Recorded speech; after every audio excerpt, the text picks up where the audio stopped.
2020 साली संपूर्ण जगाचं कामकाज थांबवायला लावणाऱ्या भयानक कोरोना विषाणूचा प्रसार आता पुन्हा वाढायला लागलाय।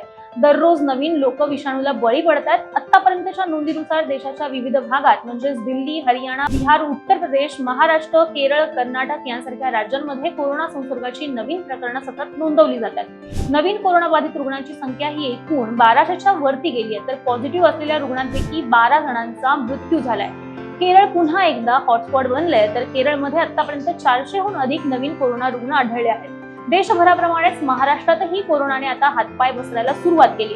बुधवारी राज्यात कोरोनाचे 86 नवे रुग्ण सापडले, तर आज 76 नव्या रुग्णांची नोंद झाली। मुंबईत 27 तर पुण्यात 21, ठाण्यात 12 रुग्णांची नोंद पुन्हा एकदा झाली। त्यामुळे महाराष्ट्रातील कोरोनाच्या सक्रिय रुग्णांची संख्या ही आता 383च्या वर पोहोचली। राज्यात कोरोनामुळे आतापर्यंत 5 जणांचा मृत्यू सुद्धा झालाय।